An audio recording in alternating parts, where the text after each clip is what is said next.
Yes, welcome back. I'm looking at the call screen. What are we already got a caller? People calling in already. That's great. 877-381-3811 if you want to call in. I'm Dan Bongino at the Bongino on Twitter. If you want to tweet us during the show. If you want to call us again, 877-381-3811. Jump right in. Just call right. We haven't even said what we're going to talk about yet, but by all means, jump right in.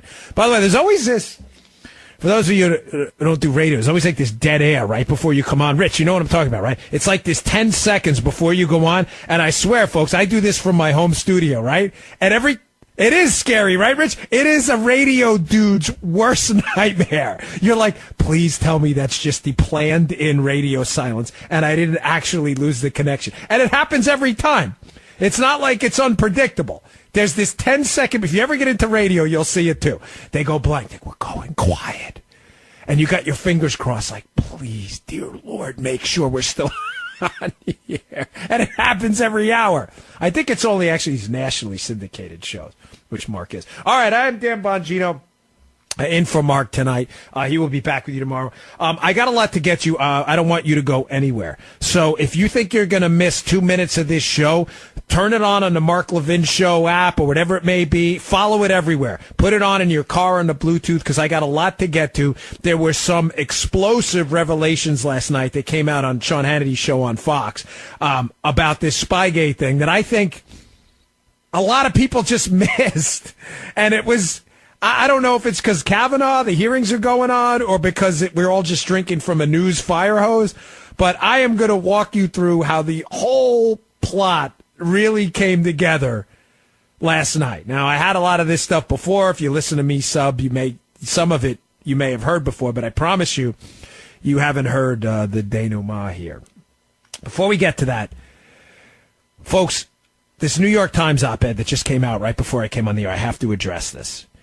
A New York Times op-ed opinion piece came out from an anonymous, which is very unusual, by the way, from an anonymous author who claims to be a member of the resistance within the Trump administration, claims to be a senior official, which could mean anything. It could mean the guy who refills the ballpoint pens. I mean, I have no idea. Senior official could mean anything. Who knows what the New York Times is citing as a senior official. But, folks, quickly on this because it's important. We're in a really dangerous time right now. It's not conservatives doing it either. I just want to contrast what we did when we objected to the policy preferences and the ideology of a duly elected president, Barack Obama, and what the left is doing now. Nobody objected to the transfer of power from the Bush administration to Obama. When we do that, it's over, folks. The right understood it would have to go do something, and that something was win elections.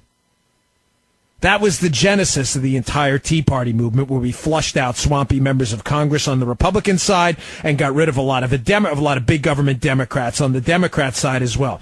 We went out, we organized. You should be very proud of yourself. We voted our policy preferences. Did we change the country permanently? Yes. Did we get everything we wanted? Hardly. I could make the case to you, we got some tax cuts in the Trump administration later on. We didn't stop Obamacare, but we won elections, and we did what you do in a constitutional republic. When you object to the peaceful transfer of power, the republic's finished. What else is left? Folks, a man or a woman inside the Trump administration actually wrote an op-ed that launched right before I came on the air today. It's a live show, obviously. Claiming to be within the administration, the Trump administration, and, quote, thwarting its goals, to quote the headline. Thwarting its goals.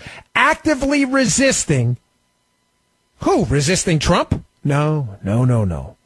They're resisting you. Listen, you may love Trump, you may hate Trump, you may be agnostic on Trump. But Donald Trump is the President of the United States, who won an election fair and square despite the bizarre conspiratorial theories of the far-left radicals who claim otherwise. Donald Trump is the President of the United States. Donald Trump did something few people have ever done.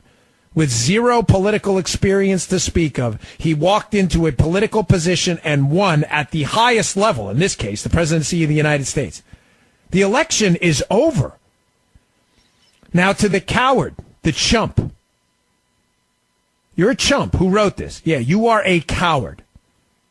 You have an obligation not to go write an op-ed for the New York Times about how you're resisting the will of the people in the form of a presidential election and a duly elected president. You, coward, chump. Yes, you. I'm talking to you. If you're in the car listening, yes, it's you I'm talking to. You're a coward.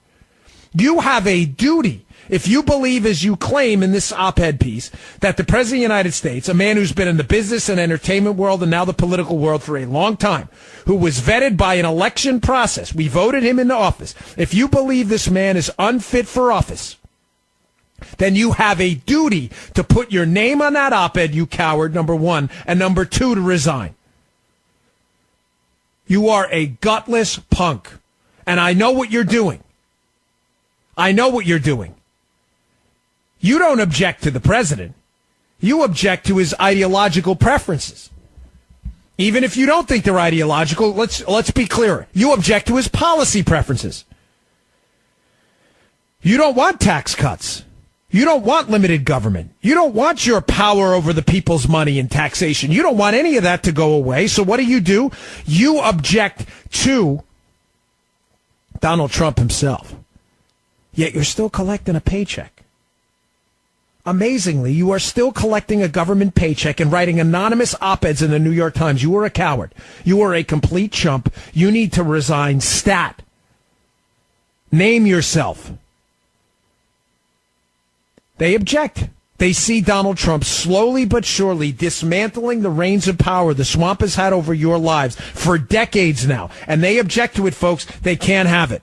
They can't have it. They are fired up. They see their power diminishing minute by minute, but they won't name themselves, these cowards. Think about all the men and women who fought for this country, who fought for the peaceful transfer of power, for the integrity and the fidelity to the Constitution, for the integrity and fidelity of the rule of law, who wore their names on their chests going into combat. And this cowardly chump takes taxpayer money to go work inside the Trump administration and dedicates his or her everyday daily living to thwarting the agenda of the people who voted this man into office. You are a disgrace to humankind. You are an absolute embarrassment. And to watch the media world celebrate that, because make no mistake, they're celebrating the peaceful transfer of power. They still cannot accept that they lost. You lost. It is over. It's over. You've got another shot in 2020. Matter of fact, you've got a shot in 2018 if you object to the policy directions this government's taking. You object to it, go vote otherwise. Do what the Tea Party did. Organize yourselves. But you can't, because you're a coward. I know you're celebrating tonight. You think you're doing some public service. You think you're some benighted person within the administration standing on some moral high ground. You're standing in the arc of a dangerous turn of history, and you're saying stop no further. No, you're not saying stop no further. Donald Trump is standing there saying stop no further to the increasing power of this corrupted swamp over our lives. And you're the one saying stop to that because you have probably profited handsomely off your deep connections to this stinking, fetid swamp we live with right now we call the United States government in D.C. It is a train wreck over there, and everybody knows it. It's only the degree of the train wreck we're arguing about. Folks, this op-ed is a disgrace. The fact that people are celebrating this, it's a disgrace. People on the left should be crying out, name yourselves, resign immediately. Instead, they're celebrating. And why? They're celebrating because the left is desperate right now to instill a permanent sense of chaos surrounding this president. That sense of chaos they want to imbue into your everyday life so you tire of it. So you tire of it and vote for anyone but Trump, basically. But, folks, don't fall for it. I'm going to leave you with this thought here on this. This swamp was never going to go quietly. They were never going to leave quietly. They were never going to wave the white flag, folks. Jobs have been promised here. Livelihoods are at stake. people have organized their entire lives around their deep connections to the bow tie wearing lobbyist crowd in Washington, D.C. There were jobs, there was power, there were influence. This was all promised to them. They had jobs lined up for family members. These were sinecures, jobs for life that were, it was a lineage of jobs promised to their family bloodline down the future. These are people who organized their entire lives around the predictable power of the D.C. swamp to take away your liberty in a zero-sum game. Donald Trump is slowly but surely choking that lifeline off to the D.C. swamp and returning power back to you, and these people can't stand it. Do not fall for this false narrative, folks. The chaos is a normal process of trying to get hold. The gates were open and the wild horses ran out. It was never going to be easy to get them back in. This is going to get worse before it gets better. This is a deliberate effort by liberals, swamp rodents, and people in the media to instill a permanent sense of chaos. But ladies and gentlemen, it's not chaos if it's planned. Those are diametrically opposed ideas. The Trump team knows what they're doing. Have they been perfect? Have they made some missteps? Of course they have. Some policy prescriptions I object to. But trying to disempower the swamp was never, ever going to be easy. And we're in stage 2. The Empire Strikes Back. But don't worry, the Jedi returns later on. All right, folks, I'm Dan Bongino, in for Mark Levin. I've got a great show stacked for you. Please don't go anywhere. If you want to give us a call, 877-381-3811. We'll be right back. Mark Levin. You know, folks, I have to tell you, it was a uniquely pleasurable experience watching supremely qualified intellectual heavyweight Brett Kavanaugh at the hearings today up on Capitol Hill so easily dismantle and swat away the rantings of these delusional liberal Senate Democrats up on the Hill who tried to corner him on every question. Did you miss it? I'm going to get to this other stuff in a minute, but in case you missed it, and by the way, I'm Dan Bongino in for Mark Levin. We'll be back with you tomorrow.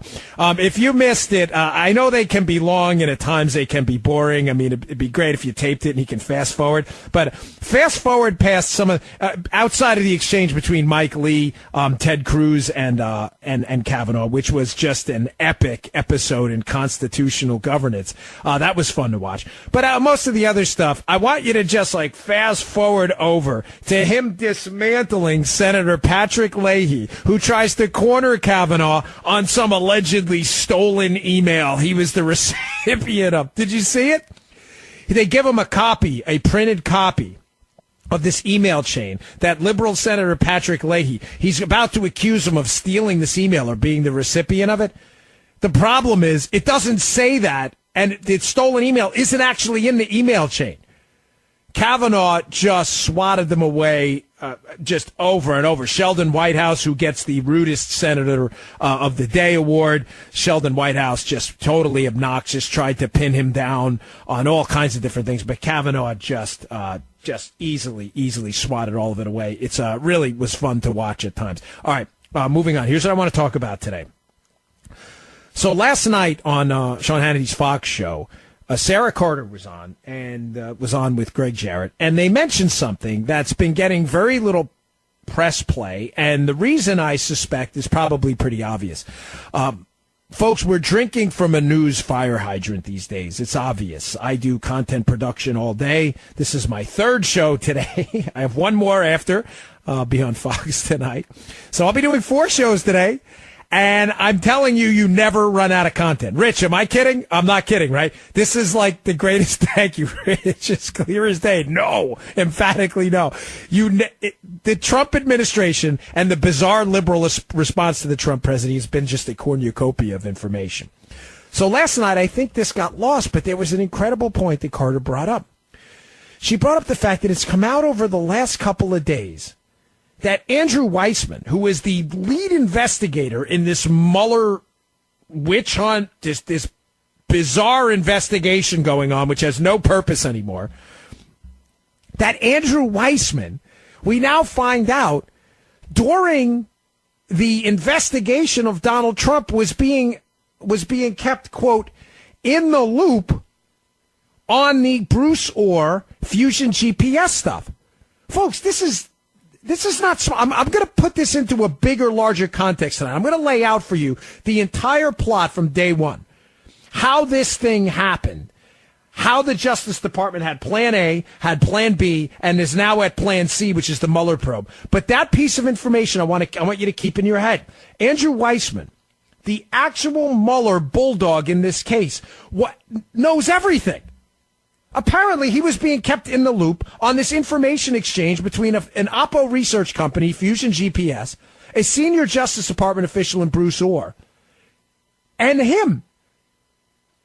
This is not a small thing. And one other piece of information, and this is going to make sense as I tie this whole thing together. We found out recently as well that Bruce Orr, this number 4 official in the Justice Department, who is information laundering for Hillary Clinton's opposition research firm. He's shuttling information to the FBI through the Justice Department, even though he's not assigned to the Trump case. We find out that his wife, who we know worked for Fusion GPS, that's not new. But now we find out she was working for Fusion GPS possibly as far back as 2015. Folks, that is a huge piece of information that, again, has been lost in the just tornado of news that comes at us every day. Why is that important? Because I'm about to lay out to you in the next hour or so how the original plot to take down Trump, we'll call it Plan A. It wasn't called Plan A at the time. It was just a plan. But how that Plan A required somebody on the inside to be working for Fusion GPS as far back as 2015. This information we found out, which is deeply disturbing. Don't miss this. I'm going to take you on a ride over the next couple hours. All right, I'm Dan Bongino, in for Mark Levin. We'll be right back. All right, welcome back to the Mark Levin Show. Dan Bongino, in for Mark. He'll be back with you tomorrow at the Bongino on Twitter. If you want to comment, criticize, whatevs, we take them all. If you want to call in, 877-381-3811. Look at that. We got in Evansville, Indiana. Evansville, home of Don Mattingly. Donnie Baseball. Rich, remember Donnie Baseball? Greatest Yankee in my time, no doubt. Love Donnie Baseball. Don Mattingly, if you're listening, you are the greatest Yankee of our generation. I remember his batting title races with Wade Boggs. Those were epic. Boggs, man, he was awesome. Talk about a great contact hitter. All right, don't want to get off topic too much. Loved Boggs, too. He was a Yankee, too. Remember him riding a horse after that World Series victory? That was great. So, as I said to you before the break, major piece of news, we find out that Bruce Orr's wife, the guy in the Justice Department who is laundering information into the FBI, which is used later to spy on the Donald Trump team, we now find out that his wife may have been working for Fusion GPS as far back as 2015. Why does that piece of information matter? Folks, there were 3, as far as I can count based on my research for my book, and I appreciate a lot of you that picked it up. I don't want to do endless plugs, but I have a new book out on this called Spygate by me, Dan Bongino, if you want to pick it up. But based on my research on this book, I've come to believe there are 3 distinct and separate plots to take down the Trump team. Now, they weren't planned that way. I call them Plan A, Plan B, and Plan C, but the original Plan A was just called the plan. They didn't think they were going to get caught. Oh, but they did get caught, so they had to move on. And then it became Plan A because Plan B was in effect. So what was Plan A? What happened? Why does this new information about Nellie Orr working with Fusion GPS as far back as 2015, why does it even matter? Who cares? Folks, let me rewind this tape a little bit and take you out to the 60, 70,000 foot level so you can get an idea of just how destructive and disturbing what happened to the Donald Trump team during the campaign and after, and how bad this Mueller probe is. Folks, around April 18th of 2016, a critical thing happens that none of you should ever forget. The National Security Administration director at the time, Mike Rogers, discovers something's wrong. I love stories. He discovers something wrong. What's wrong? What happened? It wasn't that his porridge was too cold. He notices that the NSA database that can be queried. By the way, a massive database, ladies and gentlemen. Metadata, email information, phone information, the Rosetta Stone. The Rosetta Stone of information to spy on, to monitor Americans, to monitor people overseas. The NSA has a database that can do some of these things. I don't want to be hyperbolic, but it is a powerful database. No one who knows anything about it would deny that. There are very specific procedures to query that database when it involves U.S. persons because you have very specific Fourth Amendment rights. The procedures to query foreign persons who may at some point have interacted with a U.S. person also have minimization rules. In other words, to minimize the information exposure of a U.S. person. I will walk you through this, but don't forget this point. It is not incidental, and it is not a small one. They have the ability to spy on you right now. It's not all-encompassing, but it's pretty broad. But you being a U.S. citizen, you have very specific rights, and there are procedures set out by this NSA database to make sure that you are not spied on inadvertently by your government, or advertently. On April 18th of 2016, Mike Rogers notices something's wrong, and it's something dramatic. He notices there's a problem with the queries going on into the database. He immediately stops the querying of the database by private contractors. You say private contractors? Wait, Dan, I'm confused. You're saying this is a government database of emails, phone records, metadata type information that has U.S. persons in there, that it's a government database, but now you're telling us that private contractors had access? Oh, yes, that is exactly what I'm telling you. Oh, you doubt me? Folks, if you Google the April 26, 2017 FISA court, let's call it document, that was an expose of what was going on with this database, you will see what I'm about to tell you is true and is out there on the open internet for anyone with an entrepreneurial mind and a goal to get information can find themselves. But I'll get to that report in a second. I'll even give you the pages you can go to. But I'll get to that in a second. I want to stay where we are now. Mike Rogers in April of 2016, a year before this FISA court paper comes out, Mike Rogers notices something's up. Mike Rogers is going to look like a very good guy in the end when this story's finally told. He notices that these private contractors are querying the database.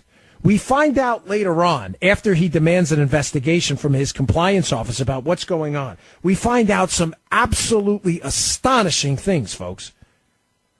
We find out that up to 85% of these queries being done on U.S. persons via private contractors, that they may not have fully complied with minimization procedures. We find out that private contractors were given access to the database. We find out also, astonishingly, that, quote, access continued even after these private contractors completed their work in response to the FBI's request. Oh, my gosh. No, I'm not saying that wrong, folks. Private contractors, non-government employees, were granted access to the most powerful spying database in human history. The queries were not meeting minimization standards. The queries were being done by private contractors, and the access to the system continued even after the request by the FBI that they were given the access to was done. What the heck is going on here? Now, to give you the genuine scoop, because I don't like when people spin things conspiratorially either way when it's not necessary just to sound so impressive. It's not unheard of for the FBI to use private contractors at some point to analyze some of the data that may have been in this database. An example I'll give you now, which is going to be applicable later. Don't miss out on this.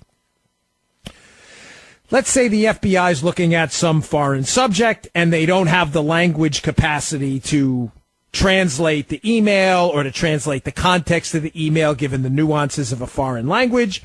It would not be unheard of for the FBI to seek some technical assistance if they cannot find it from within the government to maybe seek some cleared private contractor access. It's not that the private contractors were used. That's the scandal. I want to be clear on this.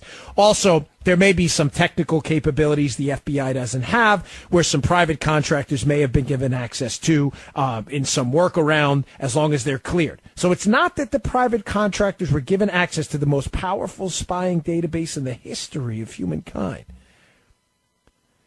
It's the fact that the access continued after the job was up, and up to 85% of some of these queries did not meet minimization standards designed to protect your rights. Now, this is in the ruling a year later that comes out. Because remember, Rogers stops this. Mike Rogers at the NSA sits there with his arm up and says, stop. Something is happening with this database, this massive database we spy on people with. And I don't want spy to have a negative connotation. Sometimes we're spying on foreign terrorists. And that's fine. They don't have constitutional rights. Foreigners on foreign soil. They have zero constitutional rights. And if they're looking to attack us, good for you. Knock yourselves out, NSA. But when it comes to U.S. persons, we have this thing called the Constitution. There should be no workaround. But apparently there was. Apparently searches were being done that were not minimizing relevant information on U.S. persons who had no warrant. There was no warrant against them to search for this information. Ladies and gentlemen, I have two questions for you. Who the hell were those private contractors? And what were they searching in that database? Folks, the evidence is becoming clearer by the day that the FBI is hiding something here. We know this is not a conspiracy theory, ladies and gentlemen. I don't do that garbage. If you listen to my show, you know I cite I put all my articles up. I put them up the day of the show every time. We put timelines up and everything else. The FISA court's own investigative its summary of the investigation into what I'm telling you is out there for all of you to see. It is an April 26, 2017 FISA court ruling. Just put private contractors in there. You can read it yourself. If you go to page 82, page 83, and page 84, you will see exactly what I'm telling you. That the FISA court themselves acknowledged that there was a very, very serious problem about abuses of the most important, powerful spying database known to mankind. This is all documented. Now, who were those contractors? Folks, we don't know at this point exactly who these contractors were. But we know for a fact that Fusion GPS, which was a contractor, which had hired a language specialist. Remember what I told you. One of the reasons they may hire private contractors is for language specialties. We now find out that Fusion GPS may have hired a specific person with a very specific set of language skills as far back as 2015 and 2016 when these queries into the most powerful spying database known to humankind, when these queries were going on. Folks, Bruce Orr's wife, Nellie Orr, has very specific language skills. There's a language she speaks. Spanish? Maybe, I don't know, but I don't think so. Czech? Not so much. She speaks Russian. She works for Fusion GPS. Where was Fusion getting its information?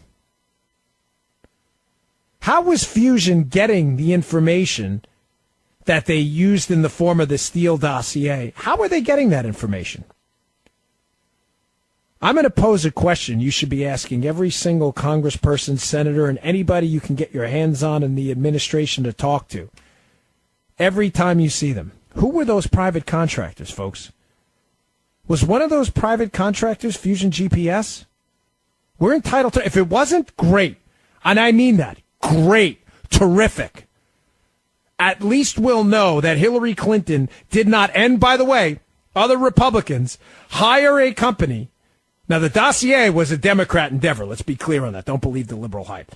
But the hiring of Fusion GPS was a swamp operation. It wasn't just Democrats. I think we're entitled to know who those private contractors were. Where was Fusion GPS getting its information? Did they have access to people who were accessing this database? Now, folks, on the other side of this break, I'm going to paint for you a picture. Remember, we're still on Plan A. Plan A is what?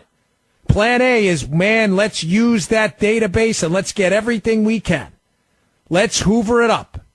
The problem is they got caught. Mike Rogers catches them in April of 2016 and shuts that down, as Negan says in The Walking Dead. I don't have a buzzer here, but you don't need it. Don't worry. It's a family-friendly show. I don't want to make Rich panic. Rich has a buzzer, though. I don't slip. Don't worry. Mike Rogers shuts it down. They had to move on to Plan B. But I'm not done yet summing up Plan A. All the open questions about who the heck is probing that database and what were they looking for. There's an interesting angle that leads me to believe that Fusion GPS may have some questions to answer here. I'll give you more of that on the other side of this break. I'm Dan Bongino, in for Mark Levin. We'll be right back. Mark Levin. All right, welcome back to the Mark Levin Show. Dan Bongino in for the great one. He will be back with you tomorrow. So, as I said before the break, we're still on Plan A. Plan A, this massive spying database the NSA has. The FBI has access to it. We find out through the FISA court, through a Mike Rogers ordered probe, that private contractors, amazingly, are given access to the system, but given access even after their job with the FBI's done. Oh, isn't that special? We find out also that a number of these queries are being done in violation of your constitutional rights and established minimization procedures to prevent the government from spying on you. We also find out that they're using language specialists and things like that, and a connected company, connected to the Justice Department through Bruce Orr, by the way, hired Bruce Orr's wife as far back as 2015 when a lot of these searches were going on. Wow.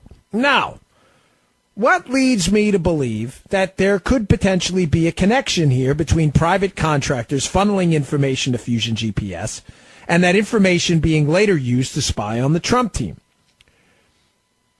Now, we're still in Plan A, but I got to jump a bit here to Plan B because this dossier doesn't appear until they get to Plan B. Plan B, when Mike Rogers shuts down spying using the computer system and the database, Plan B is clearly they're going to go after an FBI investigation. But to get an FBI investigation, they have to get a preliminary investigation knocked out first. And to get a preliminary investigation knocked out, they need evidence. And some evidence appears in the form of a dossier. I'm going to go into more detail on Plan B, I promise you, in the next hour. But this is a critical point to why I think there is a very suspicious connection here between these private contractors and information that appears later once their access is shut down. Ladies and gentlemen, Michael Cohen, Trump's attorney, who you all know his case was referred out of the Mueller investigation into the Southern District, which says to me that Bob Mueller is fully aware that Michael Cohen was not involved in Russian collusion. Why? Because Bob Mueller has been charged with investigating this collusion hoax and did not take the case against Michael Cohen. Folks, he referred it to the Southern District of New York. Mueller has this information. Mueller's witch hunt has all of what I'm telling you. They know clearly Cohen's not involved in collusion or they would have prosecuted it themselves. But the media is holding on to a story about Michael Cohen that appears later on in the dossier and will not let this story go. You can't have it both ways. Either Cohen was involved in collusion or he wasn't. I'll explain to you why this matters in the next hour. Don't go anywhere. I'm Dan Bongino, in for Mark Levin. Give us a call, 877-381-3811. Yeah, baby, welcome back. A little Howard Dean. Yeah! Remember the scream? I miss that guy. No, not really. All right, I'm Dan Bongino in for Mark. He'll be back with you tomorrow out of the bullpen again. Always happy to be here. Hey, look at you, Producer Rich. Bringing it. Bringing the pain. Love it. I watched that live, too, when that happened. I didn't even think it was that big of a deal when Dean did it, but it became the scream heard around the world after that. All right, so I've been talking about this entire picture finally coming together, the multiple plans to basically sweep the leg on the Trump team. Plan A, which we described in the last hour. I'm going to finish up here. I'm going to move into Plan B. The original plan to take down the Trump team and other Republicans is finally coming together. During the Obama administration, we now know, according to public documents, you can all look up yourselves. Don't take my word for it, folks. I encourage you to do your own research. Ignorance is not bliss. April 26th, 2017, the FISA court puts out a document exposing some incredibly damning information about the abuses of the most powerful spying database in the world during the Obama administration's tenure. Crazy how that happens. An incredible number of searches were conducted on U.S. persons not using minimizations procedures. Who were those U.S. persons? They were being conducted by private contractors. Private contractors? Wait, what? Come again? Some of these private contractors even had access to these powerful spying NSA database after they left. And Mike Rogers, NSA director, sees this and says, what is going on? Stop. Folks, I believe, based on the research I've done for, again, my book and for my own shows that I put together on this, I believe now that this was the original scandal of the operation to spy. That's why I call it Spygate. That's why I call the book Spygate, because it's about a spying operation. It's not just one thing. It was multiple levels that went into this to make sure they could accumulate information on the Trump team they could use for political weaponization purposes during the campaign. Don't forget, nobody thought Trump was going to win. Or if they lost afterwards, to get him impeached immediately. So Plan A is use this spy database.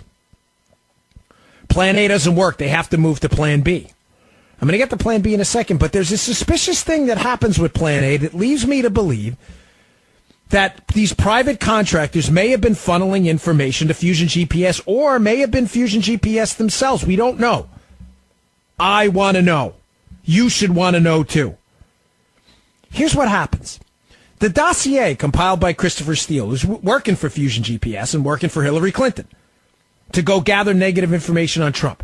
There is a piece of information in there where there's these two things that can't exist at the same time. Follow me here. Michael Cohen, Trump's attorney, is investigated by Bob Mueller. Bob Mueller's charged with investigating Russian collusion. Bob Mueller passes off that case, acknowledging that Cohen doesn't have anything to do with Russian collusion. If he did, he would investigate it. He passes the case off to the Southern District of New York. So on one hand, we have Bob Mueller himself acknowledging through his prosecutorial tactics that Cohen has nothing to do with Russian collusion. But on the other hand, folks, we have this interesting dilemma developing in the press, where McClatchy reports that the part of the dossier that says Michael Cohen was in Prague to coordinate a hack into the DNC, acting as Trump's lawyer. There's a part of the dossier that says this.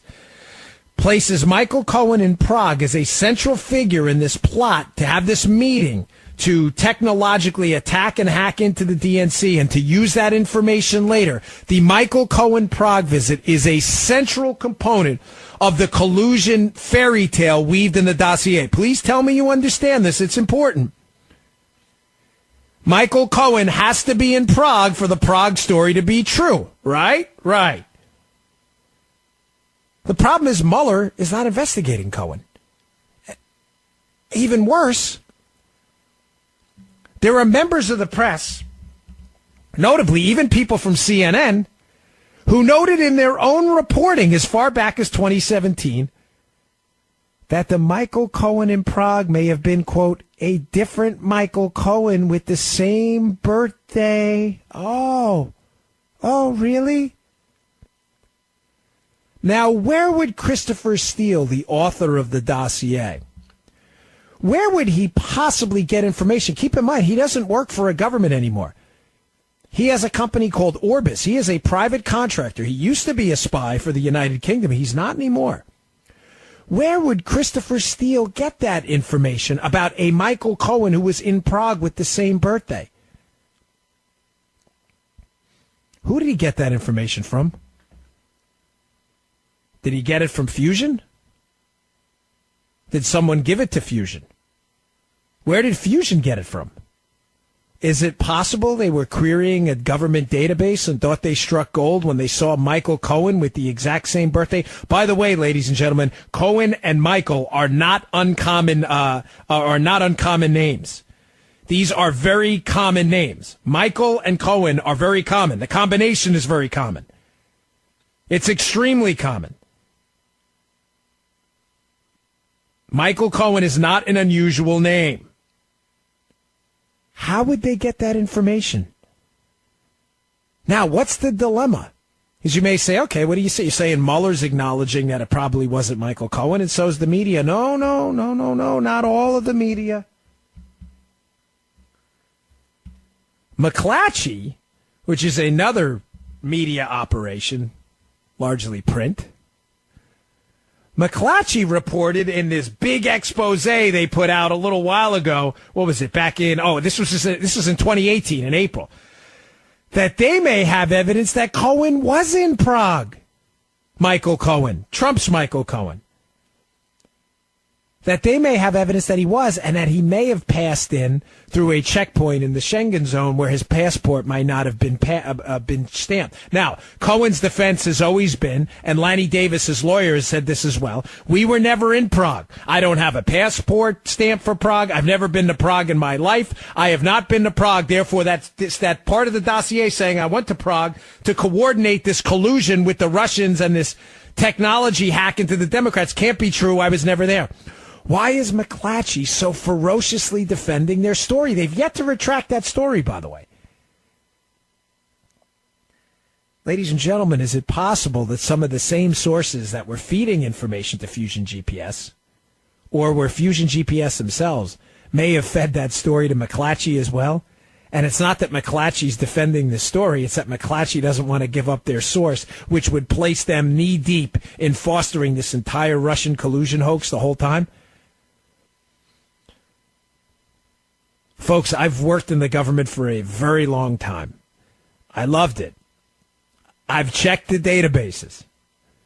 It is not uncommon to get a Michael Cohen, a John Smith, a Anthony Rodriguez, you name a very common name. I've seen it over and over. Tony Brown, John Brown, that have birthdays all the time. Somebody probably queried a government database, got his name, thought they had scored huge, fed it to Fusion GPS, which they put in the dossier, thinking that information would be verified later. It turned out to be total crap. It's the wrong guy. It's not the right guy. But it indicates to me strongly that somebody tapped into that government database, maybe one of these private contractors, and was feeding information to an opposition firm, Plan A, hired by Hillary Clinton to gin up information on Donald Trump. Do you realize the magnitude of this scandal and why the FBI and Department of Justice will not come clean about how this investigation started? Folks, let me propose to you before I move on to Plan B. I got to take a break here, but Plan A may not have been in operation by just Democrats or the Obama administration. There may be other people who knew about this. They may not just be Democrats. This operation as well, to use government databases, to use unmasking, to use foreign intelligence, to spy on political opposition, may not have just been targeted at the Trump campaign. That may be the reason the FBI to this day will still not come clean with all the documents indicating how and when this investigation started. Paragraph 1 of that investigative report, folks, paragraph 1 may be one of the most disturbing things you've ever read. Folks, that was Plan A. Use the databases. Use foreign intelligence, which we already know, according to CNN and other left-leaning outlets themselves who've already reported foreign intelligence was passing information on the Trump team to U.S. intelligence. Use that. Use your unmasking powers to unmask U.S. citizens talking to these foreigners. Spy on the Trump team and others using that. When you can't get that information or you still have holes to fill in, tap into that NSA database. Get the private contractors to do it. Who were the private contractors? Oh, we got a lot of questions about that. Then that collapses. Because Mike Rogers from the NSA says, no more, no mas, not on my watch, and shuts it down in April of 2016. Then they had to go to Plan B. But we don't have enough time because we're going to take a break. So on the other side of the break, I'm going to tell you how the panic sets in because they can't give up the spying operation on the Trump team, and they move almost seamlessly into Plan B, which is the setup. And this one is ugly. I'm Dan Bongino in for Mark Levin. All right, welcome back to the Mark Levin Show. Dan Bongino in for the great one. He'll be back with you tomorrow, so have no fear. Just coming out of the bullpen, temporarily throw a few innings, turn it over to the number one starter tomorrow. I hope you're enjoying the show so far. Listen, I'm going to take a call if you want to call in 877-381-3811, excuse me. And we've been talking about this entire operation from 60,000 feet to take down the Trump team and how they seamlessly moved from Plan A to Plan B to Plan C. Oh, man, Mr. Call Screener, dude, you got to call back. We just had a caller on the line who wanted to battle it out over this, and he bailed. All right, who else is good? Give me someone else. Who should we take here? All right, let's go to Marty in New York City. Marty! Oh, wait, you did. Okay, cool. All right, hold on, Marty. We'll get to you, too, so just chill for a minute. Let's go to, what is this, Mark? Is that your real name, Mark in Oregon? What do you got for us, Mark? Let's hear your side of the story. Hi, Dan. I think it's rather telling that you find it necessary to concoct these elaborate conspiracy theories about the promulgation of this dossier.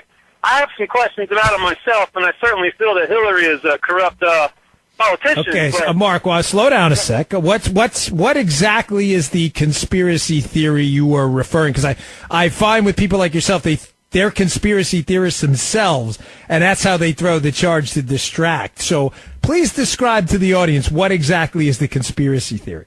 Well, you're concocting these conspiracy theories about how Christopher Steele had access to data or information that would have been from a spy agency. I would imagine he's still got contacts over there at GCHQ, and they've got everything that NSA has because they scoop it right out of the undersea cables.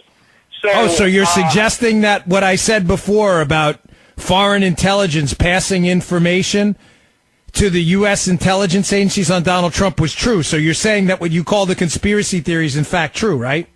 No, I'm saying that you are developing this conspiracy theory to explain. I am. Okay, Mark, can I read you a headline? Let me read you a headline. And Mark, because you seem to be so confident of your own ignorance, I'm going to read you a headline. This is 12:49 a.m. Eastern Time, April 14, 2017. This is not a conservative website I'm about to read you a headline from. I'll tell you who it's from in a minute, because you think it's a conspiracy theory that intelligence entities were spying on Donald Trump. Keep in mind, this is from 2017. Here's the headline, Mark. I'll educate you for a minute if you'll open your rather small mind. British intelligence passed Trump associates' communications with Russians on to U.S. counterparts. Mark, where do you think that headline's from? You are mischaracterizing. Let me help you, Mark, because you're not that bright, clearly. That's from CNN.com by Jim Sciutto, Pamela Brown, and Eric Bradner. So the fact that foreign intelligence was spying on Donald Trump was reported on by CNN April 14th of 2017. You can Google that headline yourself. Are they conspiracy theorists, too?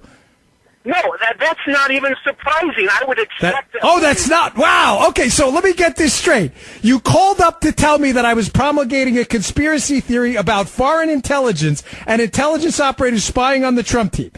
I then read you a headline from CNN about precisely what I said. You agree with it, And then you try to cover your own butt by saying, "What? I don't understand." Like, you're arguing with yourself, Mark. Full of it. You are promulgating a conspiracy theory about where Christopher Steele got the information. Mark, did you just not hear is that headline made up? Do you have Google? You have a computer? Bing.com, Yahoo? On CNN. So you can check that headline yourself, right? Anybody. So, Mark, let me ask you also, additionally, what other portion of what I said is a conspiracy theory, given that you've already confirmed what you alleged was a conspiracy theory was true? What else? You are wondering where Christopher Steele got his information about Cohen and Prague, and you are positing conspiracy theories there. That's got nothing to do with positing the conspiracy theory that British intelligence passed Trump associates' communications with Russians onto U.S. counterparts. CNN, April 14, 2017? That is certainly interesting, and I would like to see their sources. Now it's interesting. Oh, isn't that special? See, I love what you liberals call, because you never know anything, liberals. That's a funny thing about you all. I let you talk a little bit because I wanted you to humiliate yourself in front of Mark's national audience. You didn't let us down, by the way. Thank you very much. But this is what you do. Now, folks, also, because get rid of this guy. He's a clown, by the way. Mark can also look at the April 26, 2017 FISA ruling from the Foreign Intelligence Surveillance Court, folks, which I'm encouraging you to Google yourself. That's the great part about computers and fact-checking. And you can read about the private contractors who were, in fact, given access to the NSA database. You can read about the 85% of queries that didn't meet minimization standards. You can also read about how Mike Rogers shut that down because they sensed something was wrong. But liberals don't want to do that because they pride themselves on living in a black hole of stupid. Thanks, Libs. Be back. If Mark has banned you from the show, we have a special number you can call to reach him, 877-381-3811. I love that. Oh, do I love that. Rich, you know me well, man. I love that thing. I'm Dan Bongino in for Mark Levin. He'll be back with you tomorrow. Hope you enjoyed the show so far. I always love when liberal callers call in like that guy said. His name is Mark. His name is probably Tony or Bobby or something like that. But I love when they call in to humiliate themselves in front of a national audience. You're rich, right? If you're going to call into the Mark Levin show, it's not a small show. What is the second, third biggest show in the country? I don't know. Like, he's got millions of listeners. If you're going to call in, like, do your homework, man. Do your homework. This is recorded. He has the Mark Levin Show app. You can listen to the podcast, Mark Levin Show, on iTunes. Look it up. You can listen to it all over on iHeartRadio, everywhere. This will be recorded forever. Mark the liberal calling in, not knowing anything, getting humiliated on the air. He'll be memorialized in Mark Levin Show history as the guy who called in to take on the Spygate thing and knew nothing about the actual Spygate thing. Gosh, libs. Just want to be, I don't want to get sidetracked because I do have to get to Plan B here if you've been listening. I will. But seriously, do any of you guys know, or ladies out there in the liberal ecosystem, know what you're talking about? This show's broadcast on something like 500 stations. Surely somebody has a point to make on the liberal side. Rich, how many times do you think I've subbed for Mark? 100 now? Maybe more? I don't even know. A lot, right? I don't know. I'd have to go look at my calendar. It's been a lot. I'm not kidding. I'm not the smartest guy in the world. I'm definitely not the best looking, and I'm certainly not the most athletic. But you would think after 100 shows that some liberal would call in and be able to make at least a cogent or coherent point. But they can't. They never have anything, ever. They call in, they're like, you smell, or something. That's why I enjoy it so much. That's the only, by the way, negative feedback I've ever gotten from subbing on Mark's show. Is they're like, Dan, we really would appreciate some better arguments with these liberals. I would too, if they actually had anything to say. But they don't. They go into clown mode like 10 seconds in. I don't know what you're talking about. It's a conspiracy theory. What part of it's a conspiracy theory? Then he goes on to confirm exactly what I just said. Oh, boy. I love radio. Okay, so Plan B. Plan A, let's use the NSA database to spy on the Trump team and the Republicans. After all, we are the Obama administration, and why not just do that? Why not just use government we've used government apparatus, the government apparatus before to spy on people. We've used the government, weaponized government to do all kinds of things. We sick the IRS on conservative groups. The Obama administration has a history of doing that. We've used John Brennan to tap into the communications of Senate staffers on the Iran deal. Oh, you don't think any of this happened? Again, try that thing called the interweb and Google or Bing or whatever. You can read about all of this yourselves. The conspiracy theory left out there who believes none of this happened. That's a conspiracy theory. The Obama administration did this stuff. Okay, it actually happened.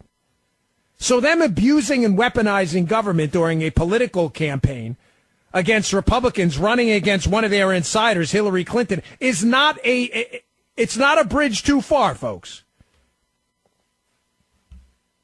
Besides, as I said, we already have the FISA court document themselves indicating that these abuses happened. It's not a mystery. We have reporting by CNN that they were using foreign intelligence to spy on the Trump team. This isn't Dan Bongino's reporting. It's CNN's reporting. Read it yourself. April 14th, 2017.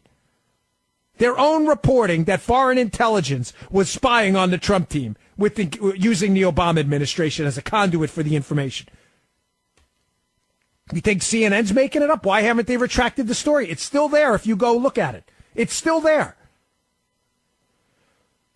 But, folks, that operation got shut down. The access to this FISA database got shut down, so they had to move on to Plan B. What is Plan B? Plan B was the setup. If they couldn't spy on the Trump team using foreign intelligence, and they couldn't spy on the Trump team using the NSA database, and other Republicans, by the way, then you're darn right they were going to spy on that Trump team, but they were going to have to find another way. Who comes in and fits nicely into this picture right now? All of a sudden, you have John Brennan meeting with British intelligence GCHQ head Richard Hannigan at the, quote, director level. They start passing information back and forth. Next thing you know, magically, John Brennan goes up to Capitol Hill, starts briefing people in the U.S. Senate, notably Harry Reid. A letter gets written to the FBI almost demanding an investigation from Harry Reid's office. And in that letter is information that only appears in the dossier. So somebody, I can envision it now, folks. They're sitting around in this conference room. Some of these swamp rat insiders are like, okay, we're spying on Trump and his team using the NSA database. That's not working anymore. What do we do now? Well, we need some kind of legal predicate to spy on the team because Mike Rogers is on to our tricks, right? What do we do? What do we do? I've got an idea. What about the FISA courts? The FISA courts? You mean the Foreign Intelligence Surveillance Courts? We use that to spy on terrorists. No, we can use it to spy on the Trump team. Well, how are we going to do that? Well, first we have to find evidence that some member of the Trump team is acting on behalf of a hostile foreign power and doing so in violation of U.S. law. Yeah, but we don't have that. None of the Trump team members are doing it. I've got an idea. You know, I heard about Trump in this meeting in March, right? He was meeting with this newspaper editorial board. This actually happened, folks. And the editorial board questioned Donald Trump. And they said, hey, listen, do you have any foreign policy advisors? We're hearing all these foreign policy advisors are going to presidential campaigns on the Republican side that are challenging you and they're avoiding your team. Trump whips out a piece of paper and says, oh, I've got foreign policy advisors. I've got this guy, that guy. I've also got these two guys, Carter Page and George Papadopoulos. Oh, that information gets out relatively quickly.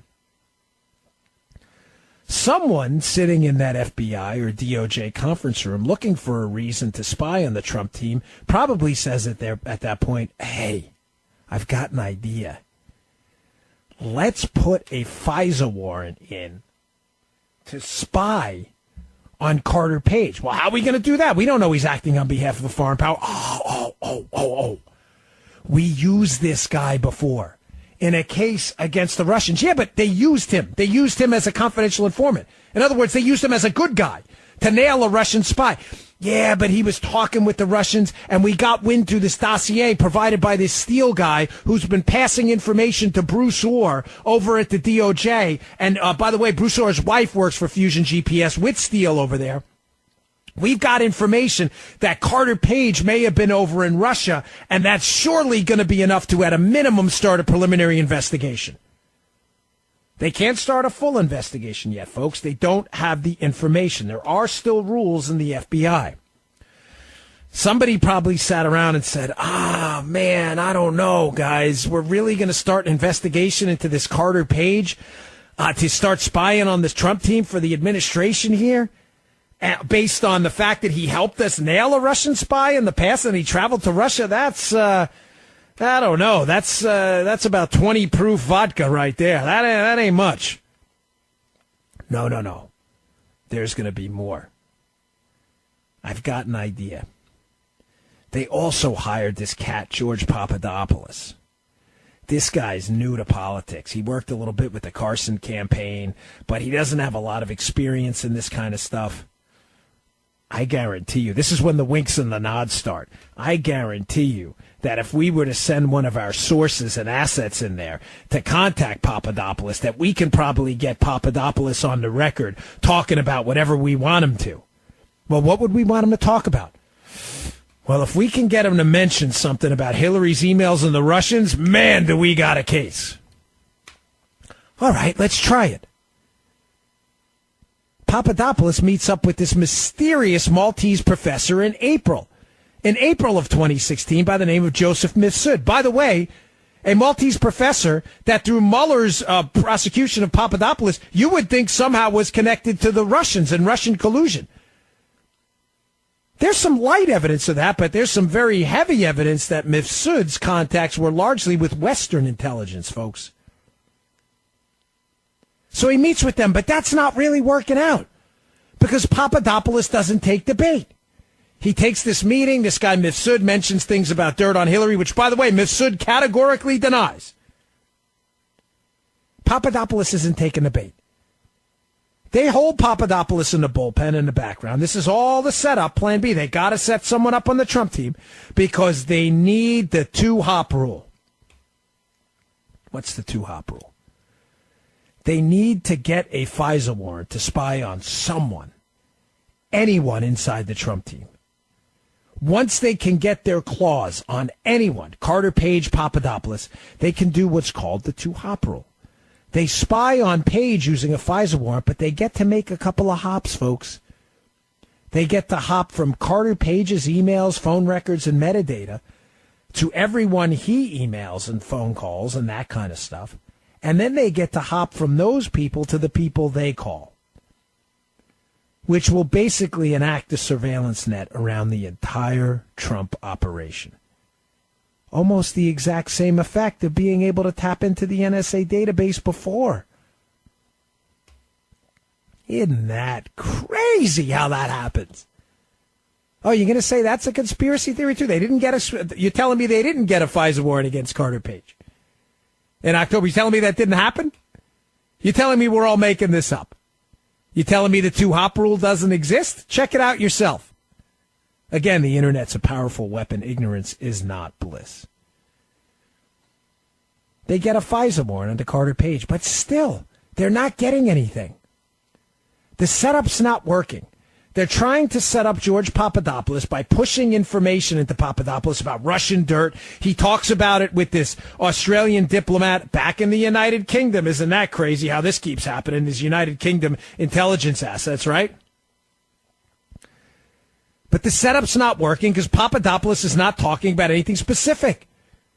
He's mentioning that someone told him something about Russian dirt or whatever it is. There's nothing specific there. Even the Carter Page FISA is based on the dossier, which they can't verify, but they don't tell the judge that. Oh, I'll get to that in a little bit. The verification procedure, or the lack thereof in this case, is a scandal in and of itself. But they need this two-hop rule. They finally get their FISA, but they still don't have anything. They're reading Carter Page's communications. They're monitoring him. They're spying on him, and they don't have anything. How do we know they don't have anything? Ladies and gentlemen, Carter Page is a free man. Carter Page to this day has never been arrested for any kind of conspiracy-related charge with a foreign government. He is out a free man today. Are you telling me with a straight face, you liberal wackos, that Carter Page, who was spied on with the full force of the United States government, all the weaponized government powers in this case, that they spied on him for months and could not accumulate even basic probable cause for an arrest warrant? Or maybe there just was no evidence.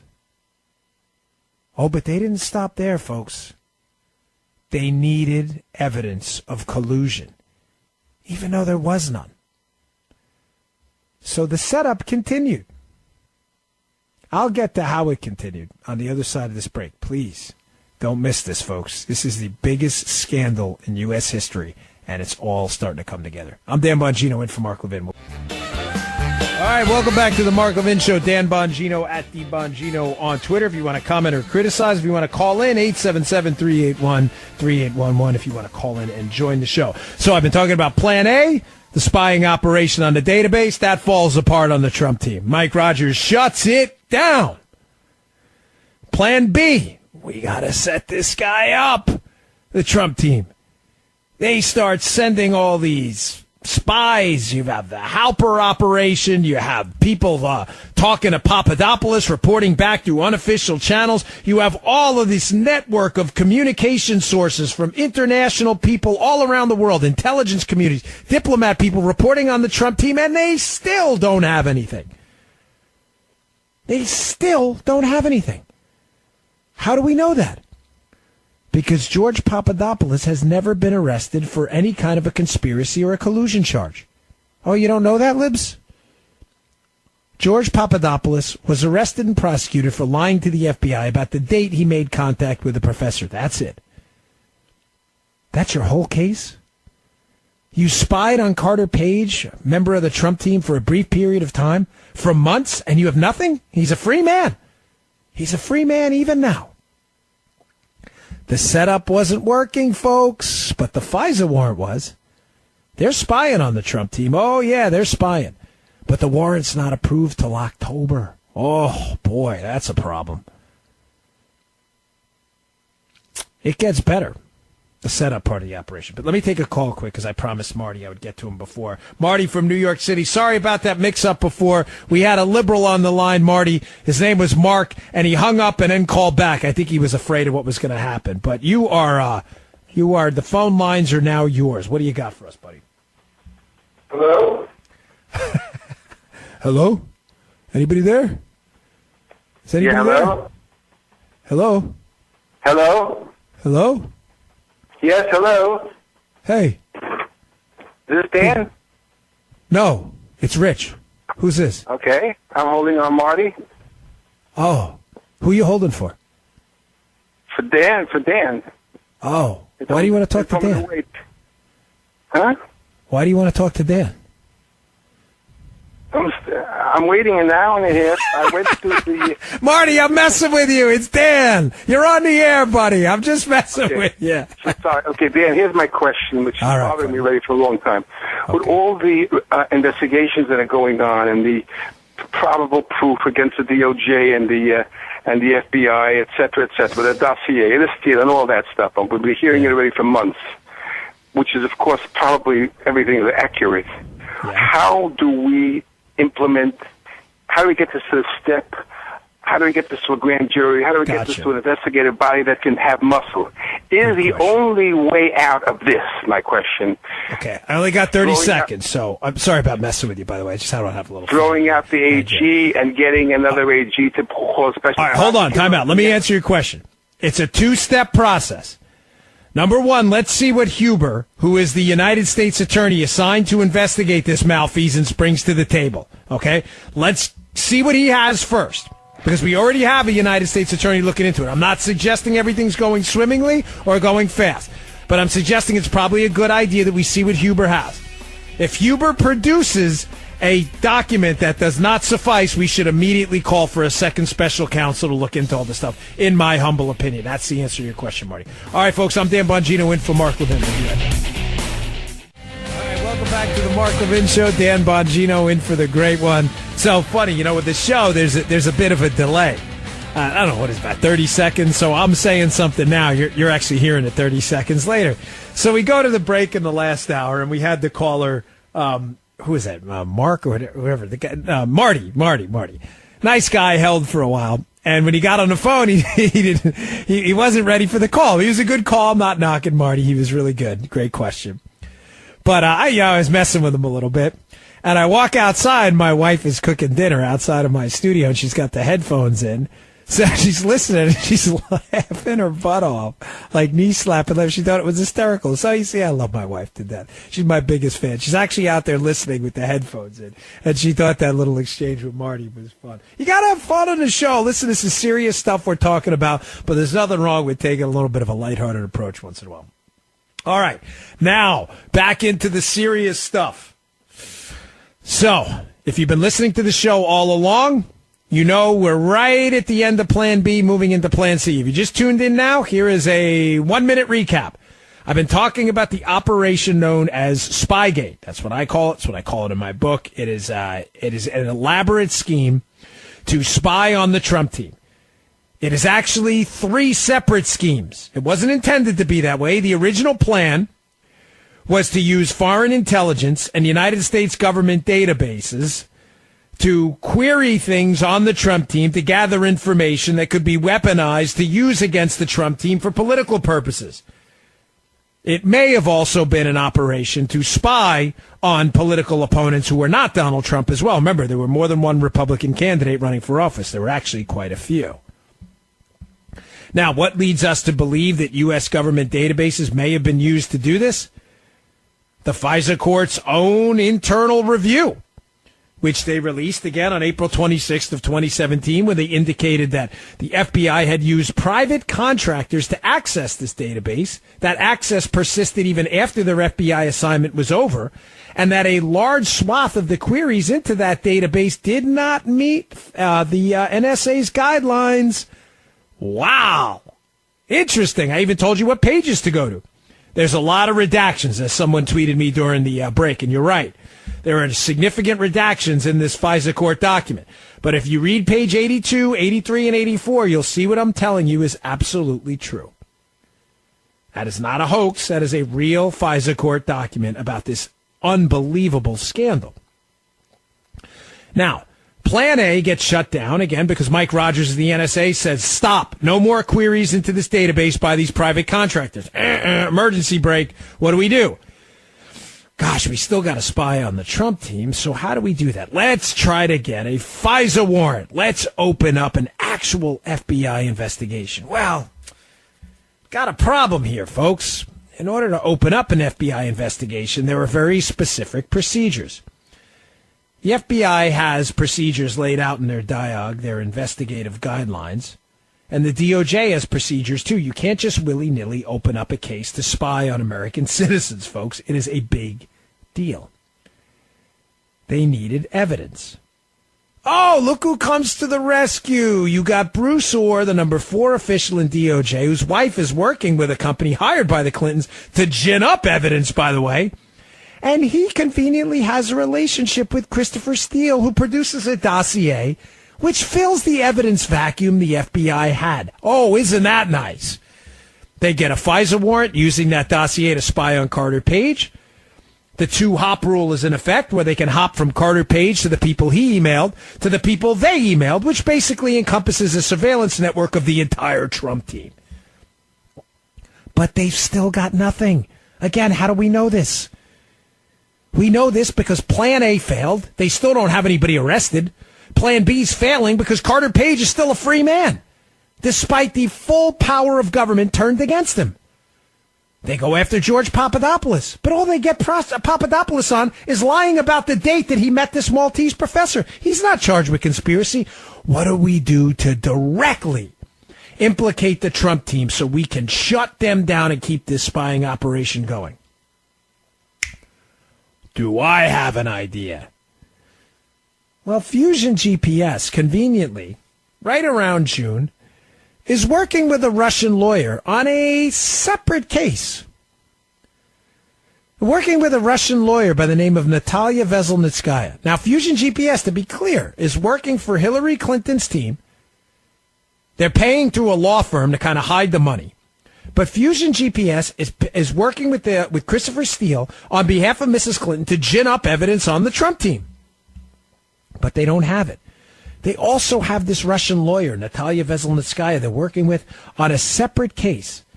A separate case to gin up public support in the United States to scrap the Magnitsky Act. The Magnitsky Act is, in essence, a series of sanctions against Russian oligarchs involved in the death of Sergei Magnitsky, right? That's a separate case this is they're working on with this Russian lawyer. All of a sudden, this Russian lawyer starts to pop up, though, in the Trump case. The Trump case they're working on. Remember, Fusion GPS is working for Hillary. Go get evidence about the Trump team and Russian collusion. We don't have any. That's okay. Just make it up. They're also working on this Magnitsky case. Fusion GPS, probably in a eureka moment, says, wow, this could be great. We could kill two birds with one stone. What if we get a meeting with Donald Trump Jr., and we go to that meeting? Well, how would we get a meeting with Trump Jr., with a Russian lawyer? Let's say we have information on Hillary's, negative information on Hillary and her dealings with Russia. So they reach out to this British publicist, and they wind up getting this meeting. Now, these people have to be sitting around a table, the conspirators here, and they have to be saying, now we got him. Carter Page is turning up nothing. Papadopoulos is turning up nothing but process stuff. We got a real problem.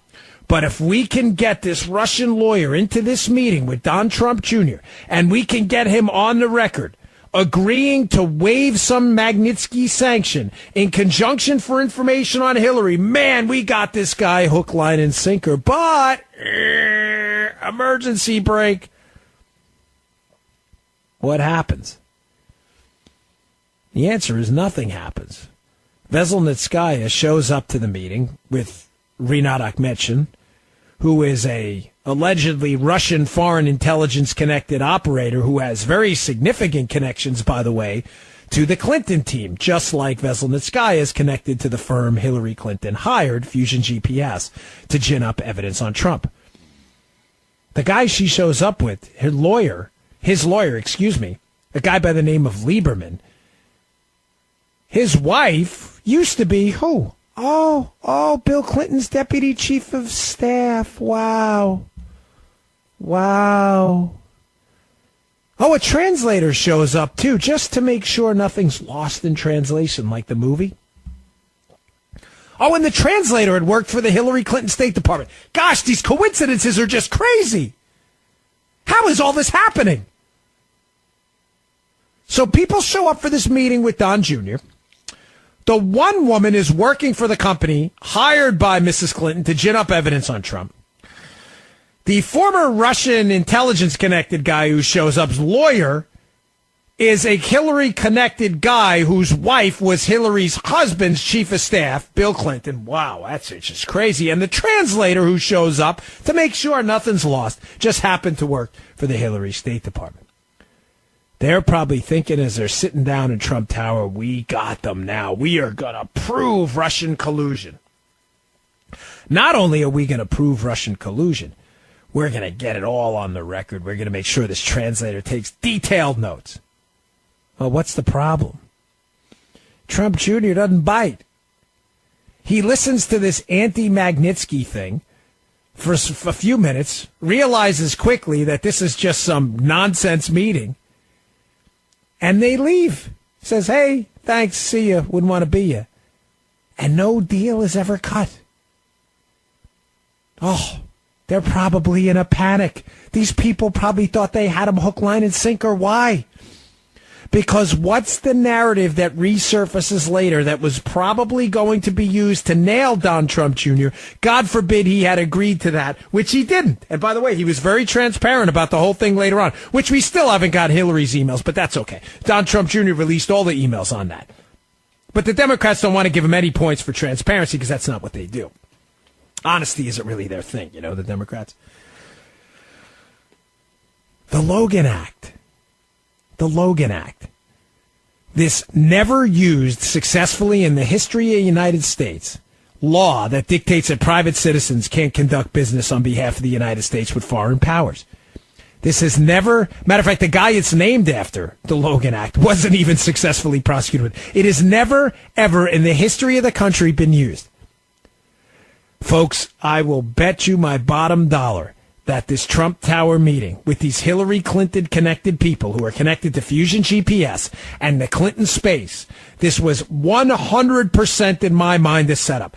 My book lays this thing out. It is hook, line, and sinker. But the setup didn't work because Don Trump Jr. wasn't conducting the business of the United States government because he left the meeting when he realized it was crap. Now they're like, darn, our Logan Act thing, Logan Act.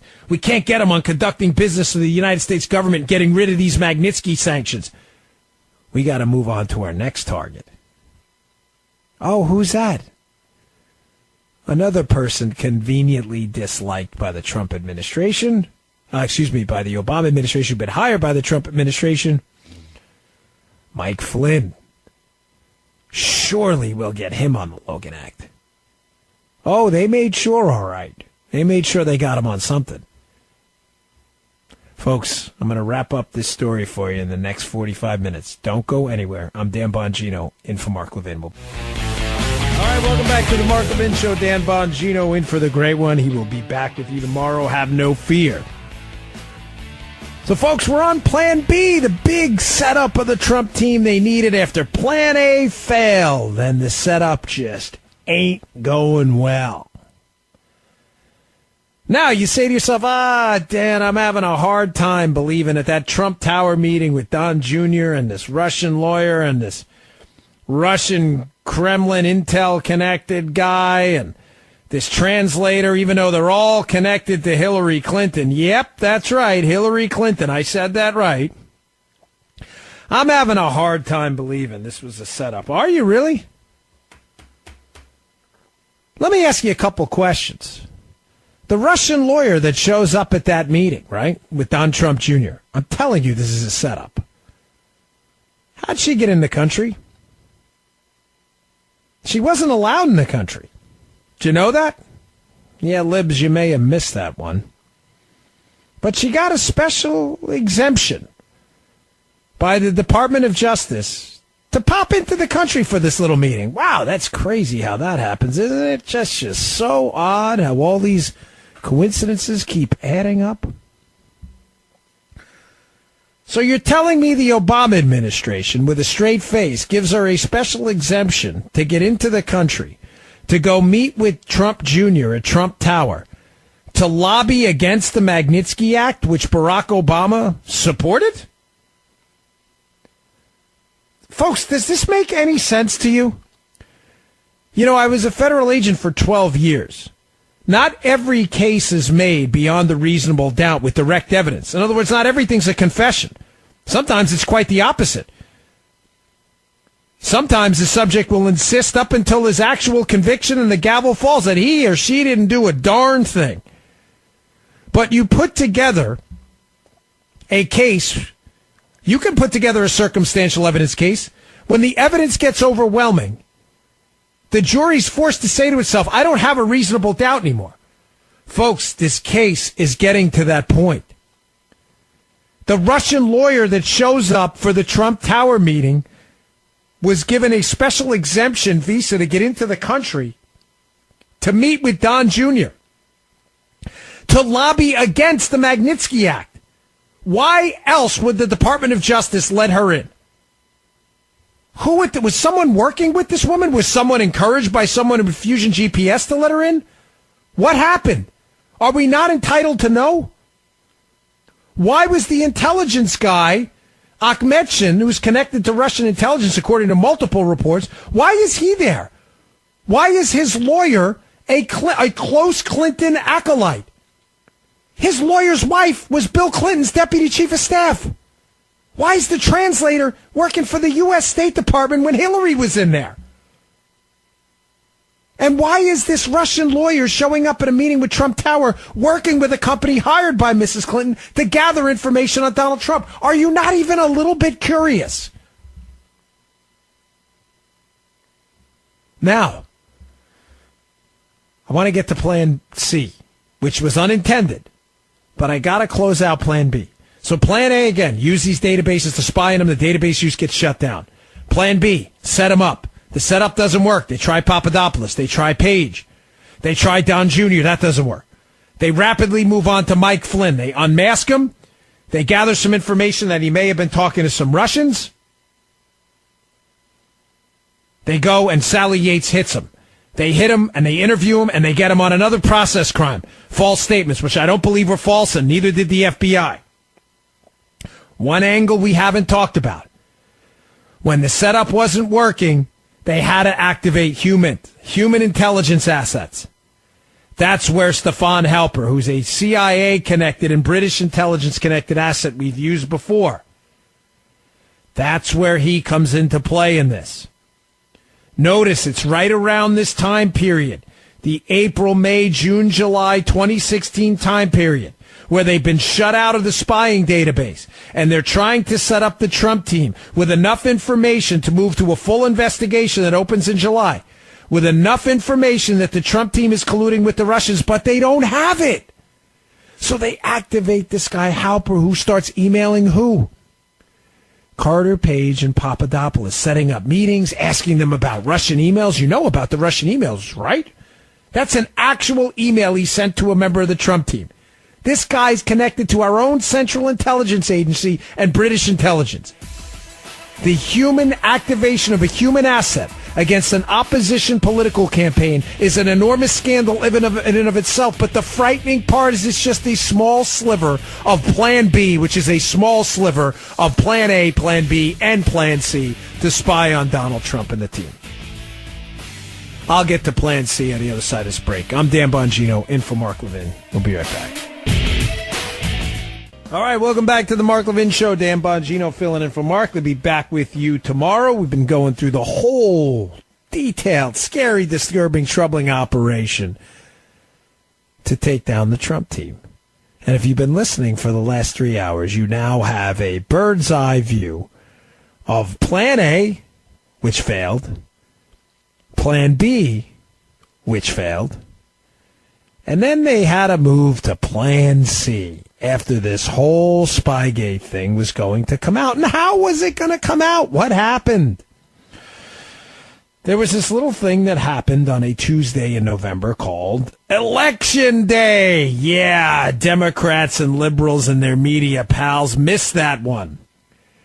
Remember Chris Cillizza, the political prognosticator who wrote that piece and said, Trump's chances of winning are approaching zero, which is a tautologically nonsensical statement. Of course, his chances of winning weren't zero. He won. Now the panic sets in.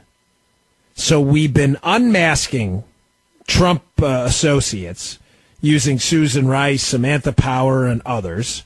We've been spying on Trump's team using foreign intelligence, which we already know. This is available in publicly available reporting by left-leaning outlets who thought they were contributing to the look how serious this is narrative. Even foreign intelligence is spying on Trump, never realizing the collusion never happened and they were going to have to backtrack later, which they can't. Now they can't retract it. You ever see a Bronx Tale? Right now, yous can't leave. So foreign intelligence is spying on him. We find out also from the Foreign Intelligence Surveillance Court that databases are being accessed, NSA databases with this information, by private contractors. We find suspicious information creeping up in a dossier paid for by the Clintons. In other words, ladies and gentlemen, the entire kitchen sink is thrown at the Donald Trump team.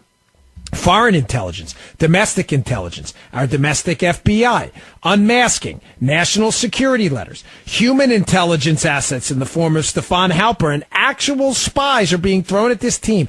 They have weaponized the entire government, and yet Donald Trump still manages to pull off this victory. What the heck are they going to do now? Now they're sitting around, they're chewing their fingernails to stubs in a room, these DOJ, FBI, Obama administration officials, and they're like, oh, fellas, ladies, what the heck are we going to do now? Trump's the president-elect. He's going to start getting briefings. He's going to start figuring this out. You know what's fascinating? Mike Rogers, who's been a hero of this story from the beginning, who shuts down this contractor access into the NSA spy database that was being abused. He makes an unannounced visit to Trump Tower about 10 days after the election. Unannounced in that he doesn't tell the Obama administration. Conveniently, the next day, Donald Trump evacuates Trump Tower and heads up to Bedminster to do the rest of his meetings. Interesting how that happened. Also inconvenient for the Obama administration, and by the way, you can read this all yourself. Immediately after that meeting, the Obama administration attacks Rogers publicly in the newspaper. Attacks him, Obama administration officials. Demanding he resign, that he leave. Why would they do that? Why were they so worried about what Mike Rogers told Donald Trump? Trump knows, folks. Trump knows all of this. Trump has ultimate declassification authority, and as sure as my name is Dan Bongino, Donald Trump has been briefed on everything I've told you. You may say, well, why doesn't he just declassify it? Oh, I think he's going to. I think he's waiting for just the right time to expose this entire scandal, but we haven't even gotten a Plan C. What's Plan C? Plan C's the wet work. It's the nasty stuff. Plan C's the cleanup operation. What do? How do we hide this? We can't. I've got an idea. Why don't we start promulgating this collusion narrative with our media friends, who of course are liberals at heart? They'll help us out. They hate Donald Trump. Why don't we start pushing this media narrative, and let's go after Mike Flynn? Remember that Logan Act thing we were going to try to get Trump Jr. on? Negotiating on behalf of the U.S. government about Magnitsky and sanctions. Remember that? Yeah, I remember. Yeah, that didn't work out. But I'll tell you what. We unmasked Mike Flynn.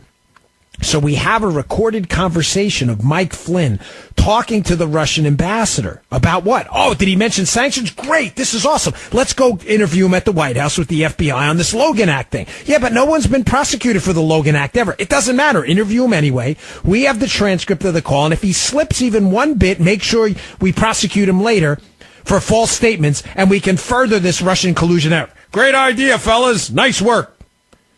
So even though they know Mike Flynn wasn't being deceptive in the interview, they arrest him anyway, Bob Mueller, because that's what they can do later on. And they do, and they make sure that they are never, ever going to let this go. They leak it to their media friends. The existence of the Trump investigation appears in the New York Times in October. The existence of the Flynn phone call is leaked in early 2017 to David Ignatius of the Washington Post to make sure the media pushes and pushes and pushes for the appointment of a special counsel, and more importantly, push Trump to fire anyone, and when they do, make sure you move right in with demands for a special counsel investigation, and boom, the axe falls on Jim Comey, and immediately the calls come in for a special counsel. But it had to be a very specific person with that special counsel. Remember, we're in Plan C.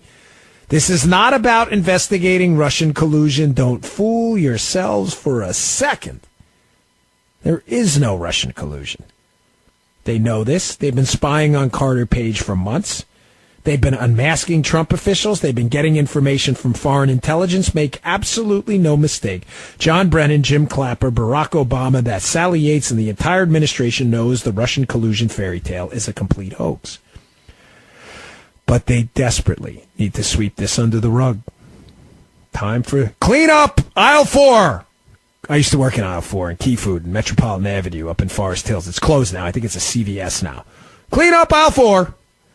Well, who's going to clean it up for us? Oh, I got the perfect guy. How about Bobby M? Bob Mueller. This guy's great.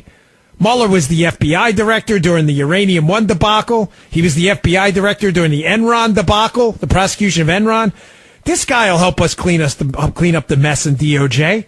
Also, he's friends with all these people involved, and once we appoint him as special counsel, he can cover up for all his friends. Now, the little tidbit of information we found out last night on Fox, if you've been listening to the show for the last 3 hours, makes all kinds of sense.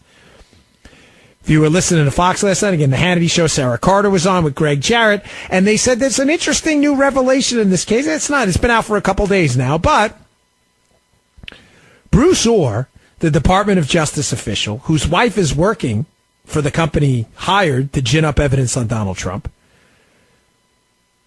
Bruce Orr apparently was keeping someone in the Justice Department and FBI in the loop, to quote, while he was getting this information from Christopher Steele and Fusion GPS and Glenn Simpson over there about the Trump team. Information that resulted in nothing more than a fake dossier. Well, how do we make the fact that we used the dossier to spy on the Trump team, trying to set them up, go away? Well, who was he briefing? Oh, he was briefing Bruce Orr and keeping Andrew Weissman in the loop. Andrew Weissman. Where does that name? Andrew Weissman. Who's that again? Oh, he's the lead investigator for Bob Mueller's case. Isn't that great? What better guy to come in and do a cleanup on aisle 4 than Bob Mueller, who happens to be buddies with Andrew Weissman? Isn't that great?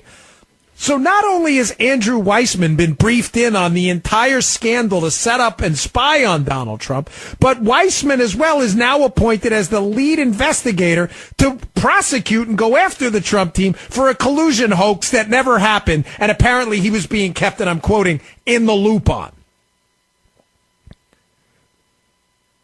Folks, this really happened. This is not a fairy tale. It's not an Aesop's fable. This actually happened.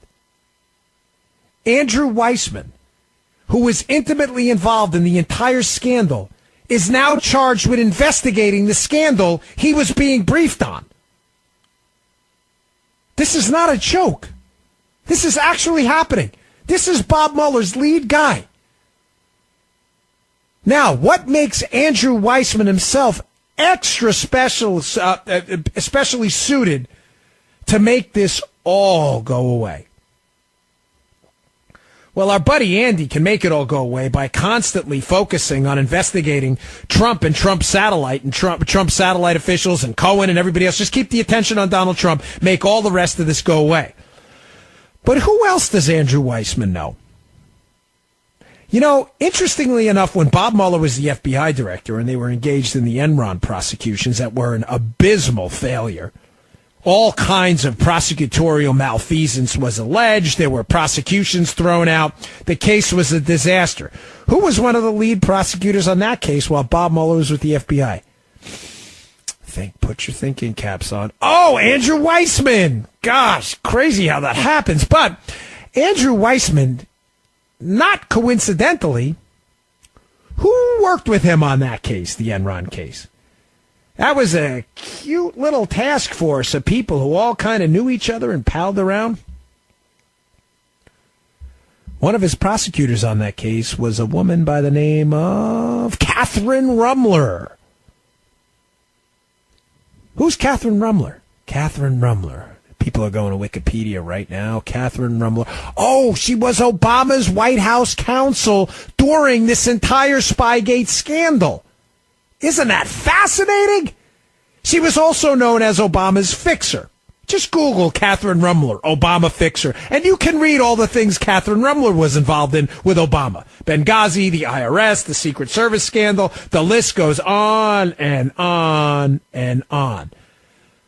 So Obama's fixer and White House lawyer, while the entire Spygate operation was going on, is also buddies with Andrew Weissman, who's now prosecuting or trying to prosecute members of the Trump team for a collusion hoax that he was apparently briefed in on in some respect? Folks, this is real. This actually happened. Who else does Andrew Weissman know and who worked in that Enron task force? Lisa Monaco, who worked in the Obama White House in a national security role during this whole Spygate scandal and an abuse of our national security functions. She was on the Enron task force, too. And who else did she work for? Oh, she was Bob Mueller's chief of staff. Oh, cute. Isn't that nice? So Bob Mueller knows her, too? You think she may have some information relevant to what happened there in the Obama White House while this spying scandal was going on? I think so. Even better. Who takes Lisa Monaco's spot as chief of staff for Bob Mueller? Oh, this guy named John Carlin, which is just fascinating what this guy does. John Carlin, who works in the Department of Justice National Security Division, who's one of the last people, after he leaves Bob Mueller's chief of staff position, by the way, he's one of the last people in the DOJ who would have to sign off on the verification of the information in the FISA warrant to spy on the Trump team. And the information was false. The dossier was garbage. Oh, and that was Bob Mueller's old chief of staff. Isn't it cute how they all know each other?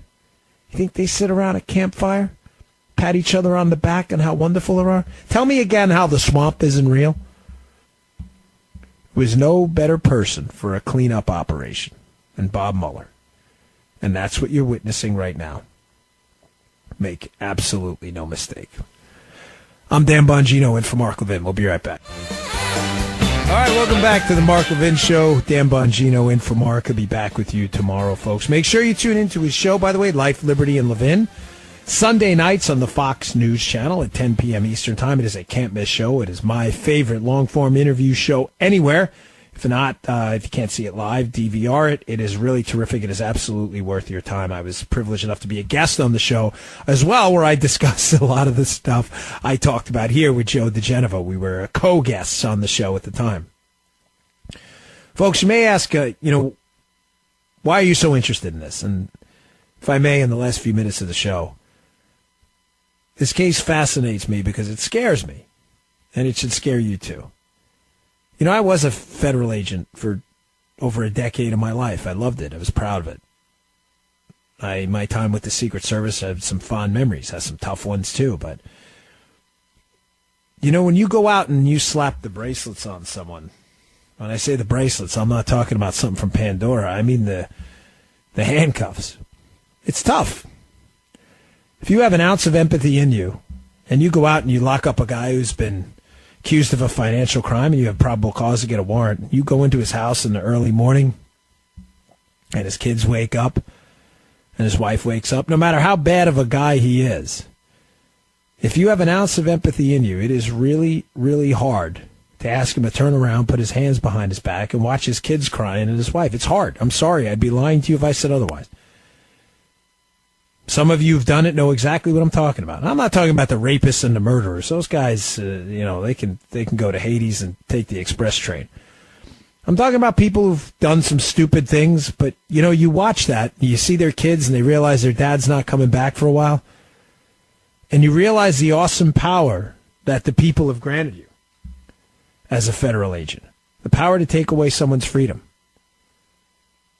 The fact that entities of the United States government that have that power to take away freedom, to bankrupt, to confiscate, to destroy, in some cases, to destroy someone's life completely. The fact that that power was turned on a political opposition, the political opposition of Barack Obama and Hillary Clinton, with no evidence at all to this day that the allegations of collusion and what they've alleging were the cause of this even happened, should frighten every one of you. I've been doing homework on this case for a long time.